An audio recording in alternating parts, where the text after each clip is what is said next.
Hi, guys. We are back in the nursery here as we proceed to chapter 26 with Mr. Grayson. We learned something in this chapter at the very end. Makes me sad but happy at the same time. Let's see what I'm talking about. It was impossible to listen to such stories empty-handed. As soon as Grayson started one, Maniac would reach into one of his equipment bags and pull out a ball or a bat or a catcher's mitt, sniffing the scuffed horse-eyed aroma of the ball, rippling the fingertips over the red stitching. It's hard to say how these things can make the listening better, but they do, and for Maniac, they did. And of course, as it happens with baseball, one thing led to another, and pretty soon the two of them were tossing the ball back and forth. And then they were outside, where the throws could be longer, where you could play pepper in the outfield grass of the Legion field. The old man pitching and the kid tapping grounders, where you could shag fungos. The old man popping high flyers, the kid chasing them down. And now the stories were mixed with instruction. The grizzled, rickety coot showing the kid how to spray liners to the opposite field, how to get a jump on a long fly even before the batter hits it, how to throw the curveball.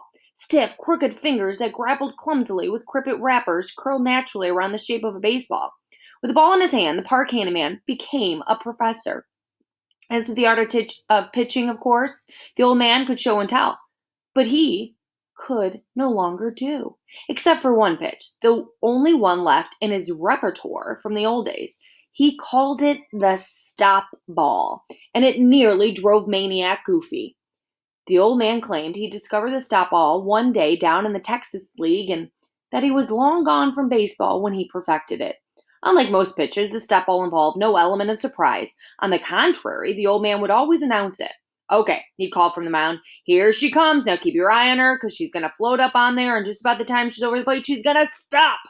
Now, nobody else ever hit it, so don't you go getting upset if you don't either. It's no shame to whiff on the stop ball, and then he'd throw it. Well, of course, Maniac knew that most of it, not all of that was blarney, and just to make sure, he watched the ball extra carefully. There sure didn't seem to be anything unusual about it, not at first anyway, but as ball came closer, it did somehow seem to get more and more peculiar. By the time it reached the plate, it might just as well have stopped, because Maniac never knew if he was swinging at the old man's pitch or at his speech.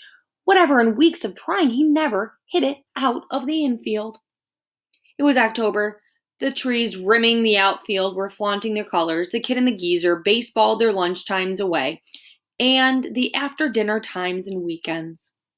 And every night, as the old man left for his room at the Y, he would grouse, "You ought to go to school." And one night the kid said, "I do." And that's how the old man found out what the kid was doing with his mornings. He had noticed the books before, rows and piles of them that kept growing, but there being books, he didn't think much of it. Now the kid tells him, "You know the money you give me?" Each morning he gave the kid 50 cents or $1 to get himself some crippets. Well, take it to the library. Right inside the door, they have these books they're selling. Cases of them, old books they don't want anymore. They only cost 5 or 10 cents a piece. He pointed to the piles. "I buy them." He showed them to the old man, ancient back-broken math books, flaking travel books, warped spellers, mangled mysteries, biographies, music books, astronomy books, cookbooks.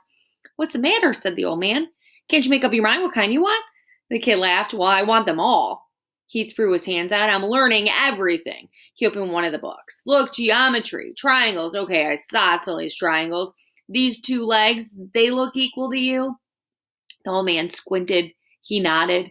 "Okay, but can you prove it?" The old man studied the triangle for a full minute. "If I had a ruler, maybe." "No ruler," the old man sighed. "Guess I give up." So the kid proved it. Absolutely. Dead center. Proved it. 2 days later, while playing pepper in the Legion infield, the old man said to the kid, "So why don't you go ahead? Teach me how to read." That's why I get kind of sad in this chapter, because he is an older man he's not very well educated. And this is when Maniac is going to teach him a lesson, even though he's older than him. And we think in society that you learn from someone older, they're wiser. But in this case, Maniac is going to help him to read. And what I also admire is Maniac had a horrible childhood, and has this determination to go get these books every day and kind of just read on his own. No one's making him or telling him to do it. He's doing it all on his own, and he's a good reader, so he's going to take his skills, his talents, and help Grayson read. So it's getting really good. We are more than halfway done with the book. So please stick to the reading, and make sure you follow up. There's a part 3, and that's when it reaches the lovely climax of our story. So it is, again, like I mentioned earlier, one of my very favorite books of all time. So see you tomorrow.